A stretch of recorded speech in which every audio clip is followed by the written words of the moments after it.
Alléluia, alléluia. Soyez tous bénis dans le nom de Jésus-Christ. Nous allons aujourd'hui parler d'un thème très important qui est celui de la repentance. La repentance parce que beaucoup de chrétiens sont dans la maison de Dieu et ne savent pas ce que c'est que la repentance. Beaucoup de personnes se disent être nées en Jésus-Christ, cependant, elles n'ont véritablement jamais changé de mentalité, elles n'ont véritablement jamais cessé de faire ce que Dieu n'aime pas, elles n'ont véritablement jamais cessé de faire ce que Dieu n'approuve pas. On peut ainsi être amené à se demander pourquoi devons-nous nous repentir quand on est dans la maison de Dieu? Pourquoi devons-nous renoncer au péché? En quoi le fait de renoncer au péché peut nous permettre d'accéder à nos bénédictions? Je tiens à te dire, mon frère, ma sœur, qu'au commencement, lorsque Dieu créa les cieux et la terre dans le livre de la Genèse, il vit que ce qu'il avait créé était bon. Il créa l'homme ensuite à son image ainsi qu'à sa ressemblance. Et tout en le créant, il a vu également que c'était bon, je dirais même voire très bon. L'homme, créé ainsi à l'image de Dieu,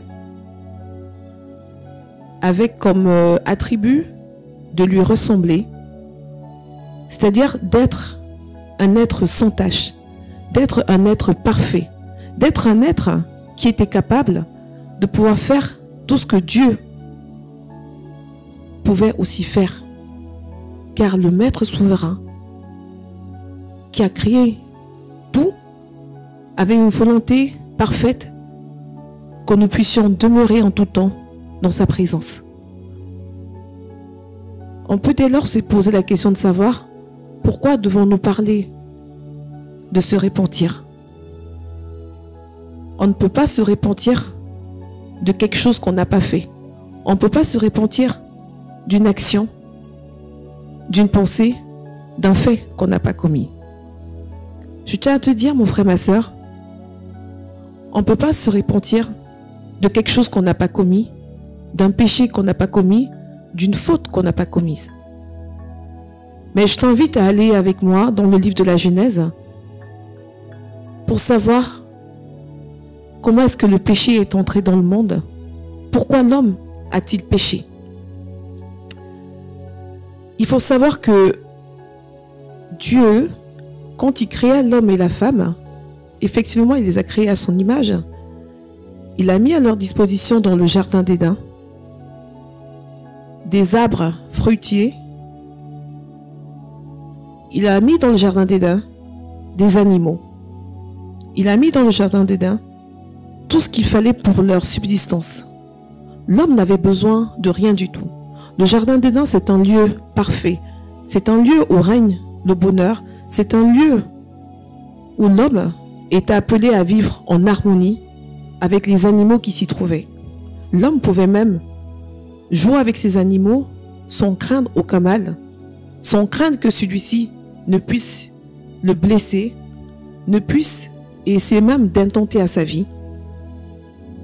Parce que le mal n'existait pas. Les animaux étaient tout à fait inoffensifs. Les animaux étaient tout à fait inoffensifs. Dieu cependant a donné une interdiction à l'homme et la femme. Il leur a dit, vous pouvez manger de tous les arbres du jardin d'Éden, sauf l'arbre de la connaissance du bien et du mal. Et en leur disant que le jour où vous en mangerez, vous mourrez. Ça, c'était le premier commandement que Dieu donna à l'homme. Il pouvait se mouvoir en paix dans le jardin d'Éden. Mais volontairement, il a choisi de ne point respecter ce commandement que Dieu lui avait donné. Vous devez vous demander que est-ce qu'il manquait d'arbres dans le jardin? Non, il ne manquait pas d'arbres. Mais c'est exactement cet arbre pour lequel Dieu avait dit de ne pas toucher, de ne pas manger, qui était le fruit de leur désir, qui était le fruit de leur tentation. Ainsi, dans le livre de Genèse 2, au verset 16 à 17, lorsque Dieu dit, si tu manges de cet arbre, tu mourras. Dans Genèse 3, au verset 6, la femme a mangé du fruit, elle a ensuite donné à son mari d'en manger. Cet acte posé par l'homme et la femme a été un acte volontaire, a été un acte délibéré. Ils n'ont en aucun cas été forcés de goûter de ce fruit, mais ils l'ont quand même mangé. C'est ainsi, mon frère, ma sœur, que le péché est entré dans l'humanité à cause simplement de la désobéissance d'un seul homme, Adam. Et dis-toi que quand tu n'obéis pas à Dieu, tu vas malheureusement subir les conséquences. Et nous pouvons ainsi analyser quelles étaient les conséquences qu'Adam a subies du fait de sa désobéissance. D'une part, il ne se sentait plus à l'aise dans la présence de Dieu. Après qu'ils eurent péché, Dieu chercha Adam et Ève, ne sachant pas où ils étaient. Ils avaient l'habitude de se retrouver dans le jardin. Il a appelé l'homme, mais ce dernier a répondu à Dieu en disant « Je me cache ». Sauf que Dieu a posé la question de savoir à Adam « Mais pourquoi tu te caches ?» Il a dit « Je suis nu ». Dieu lui a demandé « Mais comment tu sais que tu es nu? N'as-tu pas mangé de l'arbre pour lequel je t'avais donné un commandement de ne point manger ?» Ce dernier, toujours mal à l'aise, au lieu d'avouer sa faute et de tout de suite peut-être demander pardon, il a accusé la femme. Il a dit, c'est à cause d'elle, celle que tu m'as donnée. Ils ont dû alors subir la colère de Dieu. Dieu n'était pas content de l'acte qu'ils avaient posé. Dieu n'était pas content du fait que malgré qu'ils avaient tout à leur disposition pour être heureux, ils ont pris une décision d'aller dans un sens opposé qu'à celui de Dieu. Effectivement, ils ne pouvaient plus converser librement avec Dieu. Ils ne pouvaient plus se tenir devant sa face. Ils ne pouvaient plus écouter les conseils, ils ne pouvaient plus écouter les commandements. Car effectivement, ils avaient déjà péché. Ils savaient distinguer à présent quel était le bien et quel était le mal. Si tu n'es pas à l'aise face à quelqu'un, tu vas commencer à éviter la personne. Tu vas commencer à ne même plus prendre ses coups de fil. Tu vas commencer à ignorer ses appels. Tu vas ignorer les messages qu'il te laisse. Si tu ignores, si tu évites quelqu'un, c'est parce que tu sais que tu as quelque chose à te reprocher. C'est parce que tu sais qu'il y a quelque chose qui t'embête. Tu sais que tu as certainement commis un acte que si la personne avec qui tu es en relation sait, elle ne va pas apprécier. C'est pourquoi Adam, effectivement, était mal à l'aise, car il avait péché contre Dieu. La deuxième conséquence du péché d'Adam et Ève a été le fait d'être chassés de la présence de Dieu. Oui, chassés, car il n'était plus question que Adam vive dans le jardin d'Éden en ayant commis ce péché. Et en troisième conséquence, après avoir vu qu'ils ont été mal à l'aise, qu'ils ont été chassés de la présence de Dieu parce qu'ils avaient péché, la troisième conséquence, c'était malheureusement la mort. Quand on parle de mort, dis-toi que Dieu, quand il a dit « Le jour où tu mangeras de ce fruit, tu mourras », même si ce n'était pas une mort physique, mais une mort spirituelle, il faut savoir que lorsque tu vis au quotidien, ce n'est que parce que tu es dans la présence de Dieu que tu arrives à communiquer avec lui, que tu arrives à l'écouter, que tu arrives à savoir quels sont les desseins qu'il a pour toi dans ta vie, que tu arrives, parce que tu prendras les moments de partage avec Dieu, à échanger et à suivre ses recommandations. Lorsque tu veux aller dans la vie par toi-même, sache mon frère, ma soeur, que tu échoueras. Tu échoueras. Parce que Dieu, étant celui l'artisan, étant le maître qui a tout créé, Il connaît toutes les fonctionnalités de ce qui existe dans la vie. Il connaît ta vie mieux que toi-même. Il est le meilleur conseiller que quiconque. Même si tes parents t'ont mis au monde, sache que Dieu sait mieux que tes parents ce qui est bien pour toi. Dieu sait mieux que tes amis ce qui est mieux pour toi. Dieu sait mieux que ta famille ce qui est mieux et ce qui est bien pour toi. C'est pourquoi, mes chers bien-aimés, je vous invite à toujours chercher à rester dans la présence de Dieu, à toujours chercher à ne point réveiller son courroux en ne respectant pas ses commandements. Car lorsque tu ne les respecteras pas, comme Adam, tu mourras spirituellement. Dites-vous, mes chers bien-aimés, au-delà de la vie physique sur terre, il y a aussi la vie spirituelle. L'être humain ne peut pas vivre en ignorant le côté spirituel. C'est ce qui se passera après la mort. Et beaucoup d'entre nous doivent se poser la question de savoir où irai-je après la mort? Et c'est de ça qu'il est question. C'est véritablement de toujours faire en sorte qu'il soit au centre de tes préoccupations, qu'il soit le maître de ta vie. Tu dois te dire que sans Dieu, tu ne peux rien. Même si certains pensent que Dieu n'existe pas, c'est à tort qu'ils le disent. Car le souffle que tu respires, c'est à Dieu que tu le dois. Si tu es encore en vie, c'est grâce à lui. Car malgré ce péché commis par Adam, il est un maître miséricordieux qui va toujours nous pardonner. C'est pourquoi, mon frère, ma soeur, je veux que tu saches aujourd'hui que, étant des descendants d'Adam, le péché est inscrit en toi. Le péché est inscrit dans ton ADN. Le péché est inscrit dans tes gènes. Même un nourrisson, lorsqu'il naît, il n'a encore commis aucun péché. Même un nourrisson, lorsqu'il naît, il n'a encore commis aucun péché, mais il est né déjà étant pécheur. Non pas seulement à cause de ses parents qui sont les descendants d'Adam, mais simplement à cause de la nature humaine qui fait que nous sommes tous pécheurs. Et en tant que pécheurs, malheureusement, nous sommes tous appelés à mourir physiquement. On va donc ainsi éviter de pécher. Vous savez, mes frères et sœurs, que pécher, ce n'est pas seulement par des actes posés. Ce n'est pas seulement en posant des actes que Dieu réprime, mais c'est aussi en péchant en pensée. Jésus-Christ nous dit dans la Bible que lorsqu'on convoite la femme d'autrui, ne serait-ce qu'en pensée, on est déjà en train de pécher. On ne doit pas se permettre de désirer la femme d'autrui.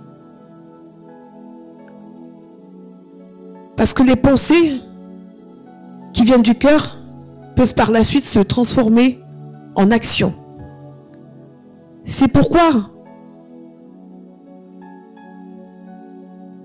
commencer à pécher en pensée va emmener les hommes à commettre des actes d'adultère. Et comme il est dit dans Matthieu 5 au verset 38, quiconque regarde la femme d'autrui, comme il est dit dans Matthieu 5, 38, quiconque regarde la femme pour la convoiter a déjà commis l'adultère dans son cœur. Un autre péché aussi, mes frères et sœurs, c'est un péché contre les êtres humains. La Bible dit, quiconque est son frère est un meurtrier, et vous savez qu'aucun meurtrier n'a la vie éternelle demeurant en lui. Mais aussi, il faut savoir que le péché principal est celui de manquer d'aimer Dieu, est celui d'ignorer l'existence de Dieu, est celui d'ignorer la suprématie de Dieu. Or, dans Luc 10, au verset 27, il est dit, Tu aimeras Dieu de tout ton cœur, de toute ton âme, de toute ta pensée, et ton prochain comme toi-même. En dehors de la pensée, il y a des actes qui sont encore pires et qui sont condamnables, qui ne sont pas approuvés par Dieu. Des péchés comme la méchanceté, l'injustice, la maltraitance, la cupidité, le meurtre, la ruse, la malignité, la médisance,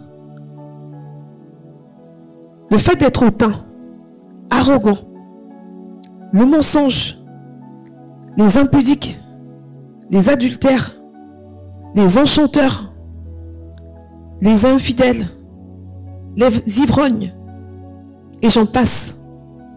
Et sache, mon frère, ma soeur, que pour tous ces péchés-là, ce que tu hériteras, ce ne sera que la mort, et tu n'iras pas dans le royaume des cieux. Une personne qui pêche volontairement, alors qu'elle sait que ce qu'elle fait ne plaît pas à Dieu, une personne qui pêche volontairement, qui sait qu'elle est en train de commettre un acte ou une action que Dieu n'approuve pas, elle le fait de façon volontaire, doit savoir qu'elle sera punie sévèrement, car elle commet ainsi un péché grave. Et pour ce type de péché, elle ne sera pas pardonnée.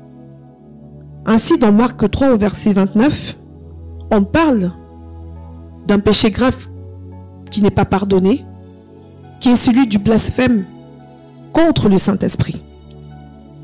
Ce péché-là est un péché qui est éternel, car c'est contre Dieu, le Maître souverain, que nous péchons.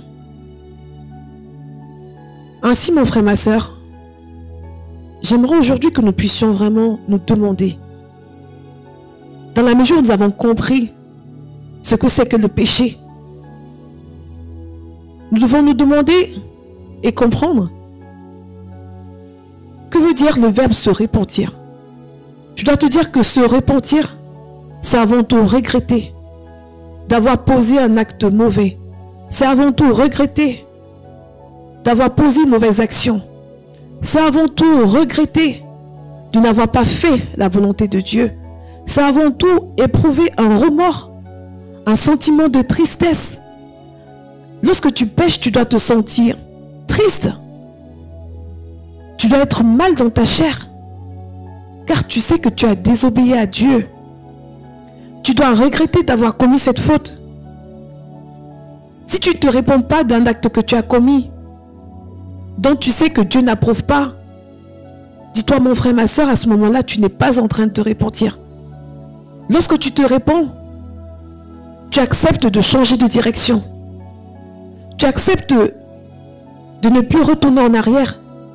Tu acceptes de ne plus commettre, de ne plus être cette personne que tu étais avant. Tu acceptes uniquement d'aller de l'avant. Tu te détournes du mal que tu as fait à autrui. Tellement on pensait que tu auras toujours cet acte que tu as commis, dont tu sais que Dieu n'est pas fier de toi. Tu auras juste envie de gommer. Mais tant que tu n'as pas envie de gommer qui tu as été au passé, qui tu as été dans ta vie antérieure, dis-toi que tu n'es vraiment pas repenti. Car un homme qui se répand, c'est un homme qui est sincère avec lui-même. C'est un homme qui sait reconnaître ses fautes. C'est un homme qui sait qu'il a fait du mal à autrui. C'est un homme qui sait, qui à chaque fois a pris le parti de ne faire que ce qui n'honorait pas Dieu. Et parce que tu es triste, et parce que tu n'as plus envie de recommencer, parce que tu as décidé qu'à un moment donné, tu t'arrêtes à un carrefour et tu commences à te dire que je suis en train d'aller dans la mauvaise direction et je fais demi-tour et je prends de nouvelles dispositions pour ne plus pécher. Dis-toi, mon frère, ma soeur, tant que tu n'es pas envahi par ce sentiment de tristesse, tant que tu n'es pas envahi pas ce malaise, pas ce mal-être dans ton corps, de tous tes mauvais actes que tu as posés au passé. Dis-toi, mon frère, ma soeur, que tu n'es pas encore repenti. Mes chers bien-aimés, tu sais, si tu n'éprouves aucun dégoût du mal que tu as causé autrui, pour les fautes que tu as posées ou pour tes actes que tu as posés, ou que tu ne t'en veux pas à toi-même, dis-toi que tu ne t'es toujours pas encore repenti. Parce que si tu reconnais que tu as péché tout en demeurant sur le même chemin, ou en commettant les mêmes fautes, ou en posant les mêmes actions dans le péché, tu es toujours quelqu'un qui vit dans le péché et qui ne s'est jamais repenti. Tu dois détester le mal que tu fais autrui. Et tu dois vouloir que le bien. Tu dois vouloir marcher uniquement avec Dieu, suivre ses recommandations et ne point te glorifier toi-même. Tu dois détester le mal.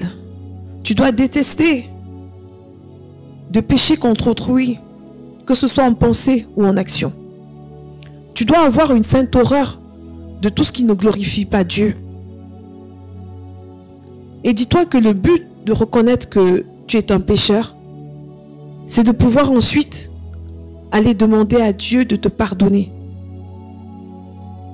Mais dis-toi qu'avant que tu ne sois pardonné, il y a une question qui se pose, c'est de savoir, est-ce qu'au moment où tu posais ces actes, tu avais plein de conscience de ce que tu faisais?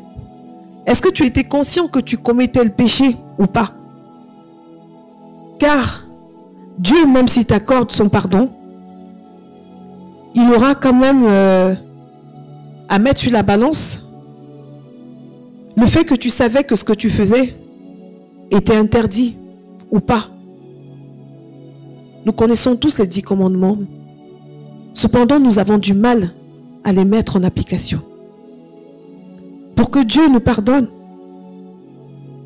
il faut véritablement que nous soyons repentants ou repentantes. Il faut que nous soyons vraiment décidés à changer de façon de faire. Que nous soyons décidés à changer de mentalité. Lorsque tu vas aller demander pardon en entrant dans la présence de Dieu, ne pars pas en t'excusant.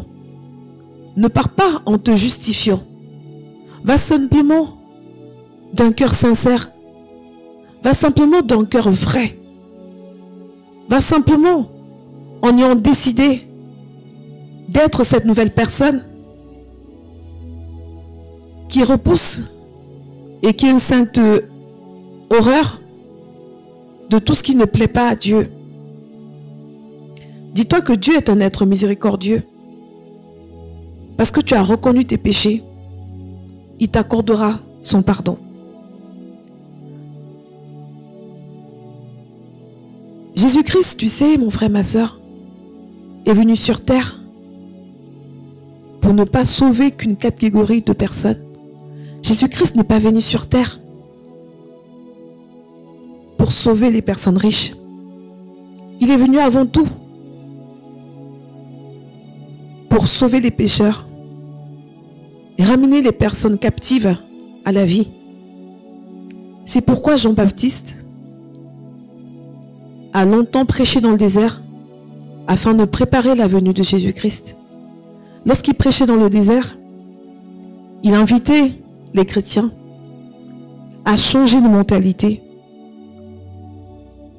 par la transformation des habitudes.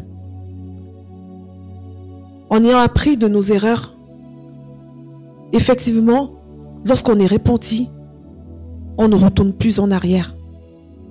On ne peut pas se dire être dans la maison de Dieu et continuer de mentir.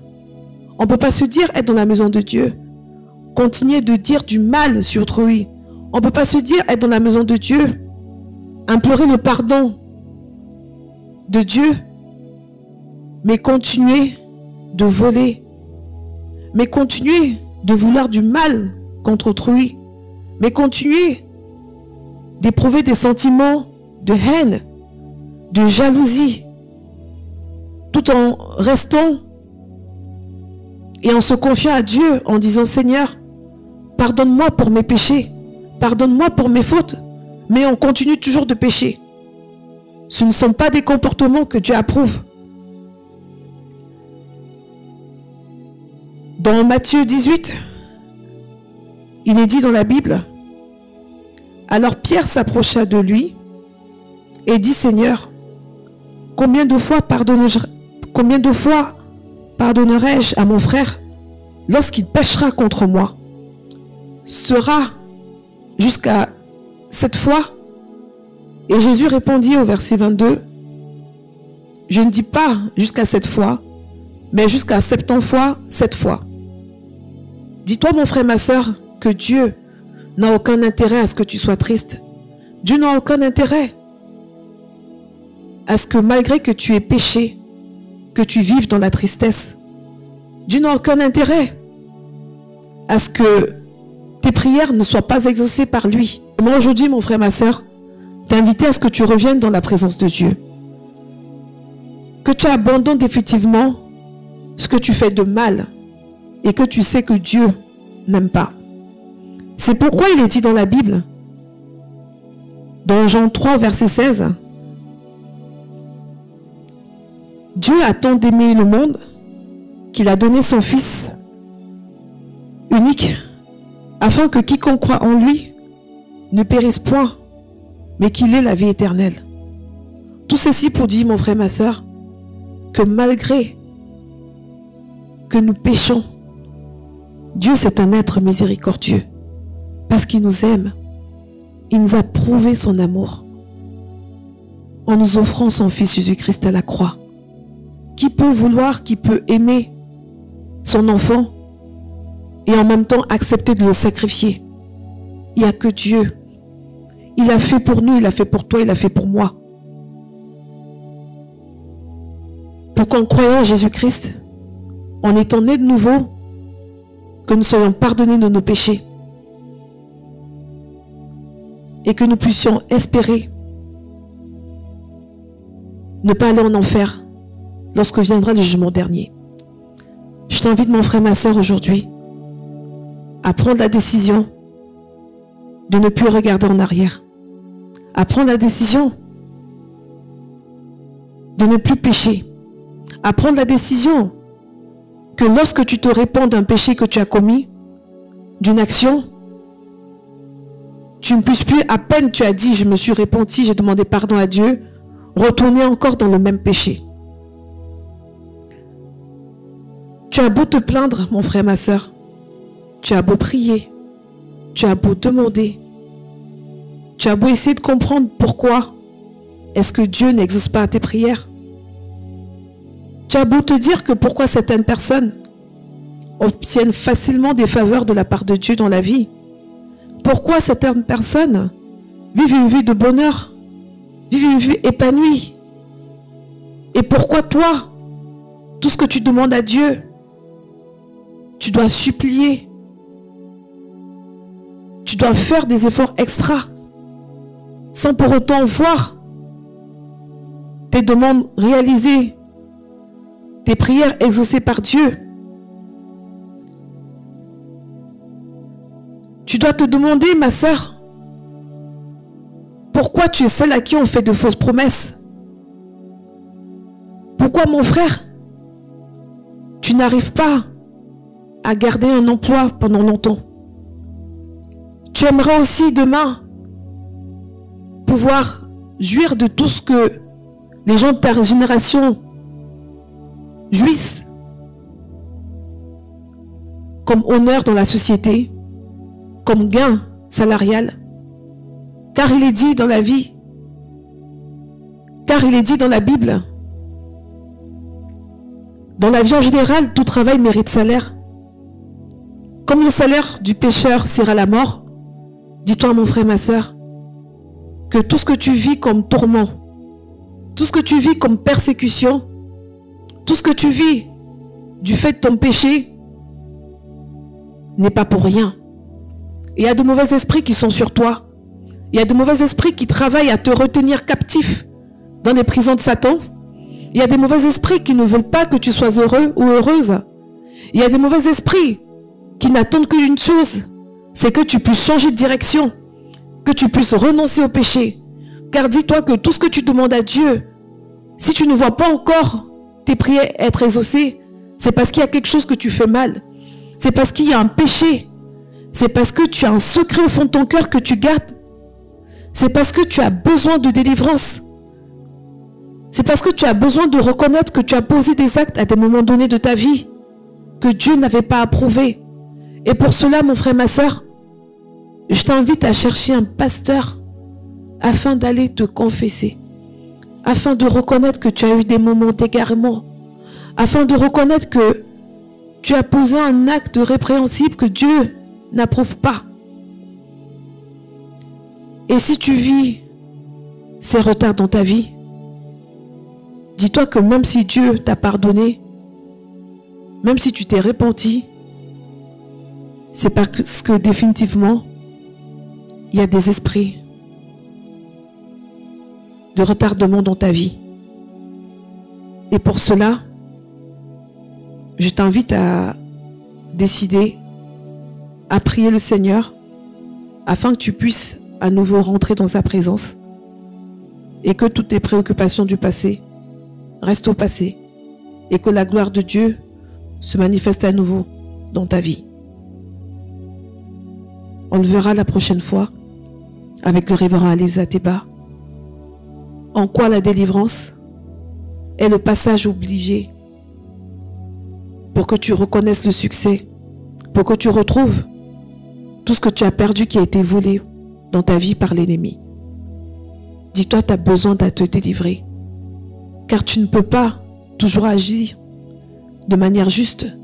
Tu ne peux pas être toujours contraint d'obéir à Dieu et rester tout le temps dans ta même situation.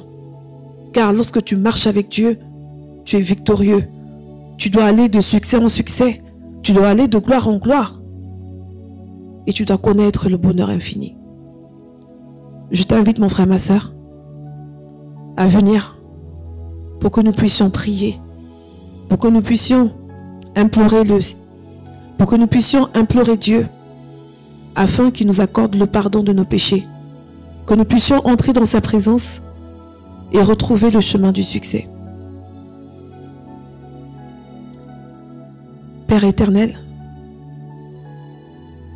nous sommes là aujourd'hui, Papa, afin de prier pour que tu entendes nos prières. Nous sommes là aujourd'hui, Père éternel, afin de nous réconcilier avec toi. Nous sommes là aujourd'hui, Père, afin que ta gloire puisse se manifester dans nos vies, quels que soient les aspects de nos vies qui sont en retard. Nous sommes là, Seigneur, car nous savons que nous avons péché en pensée, par action et par omission. Et nous sommes là d'un cœur repentant afin de te demander de nous pardonner. Père éternel, pardonne-nous nos péchés. Pardonne-nous, Papa, car nous décidons en ce jour, nous prenons le ferme engagement de ne plus retourner. Nous sommes là aujourd'hui, Papa, parce que nous avons pris le ferme engagement d'aller de l'avant, Père, de pouvoir retrouver cette plénitude qu'avait Adam jadis dans le jardin d'Éden. Nous te prions, Papa, de venir ouvrir les portes devant nous, Père, de venir faire en sorte que nos péchés ne nous condamnent pas, Papa. Nous sommes là aujourd'hui, Papa, afin de te supplier que tu aies un regard miséricordieux sur nous, Papa. Nous sommes là aujourd'hui, Père éternel, pour te dire, Père, que toi seul es le Créateur, toi seul es le Maître souverain, toi seul es celui qui dit une chose et elle s'accomplit. Nous sommes là aujourd'hui, Père éternel, afin que ta gloire se manifeste dans nos vies, parce que nous avons pris l'engagement de venir demander pardon. Nous avons pris l'engagement, Papa, de changer de direction. Nous avons pris l'engagement, Papa, d'abandonner le péché.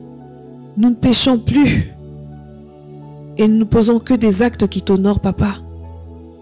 car nous sommes tes enfants. Nous sommes obéissants.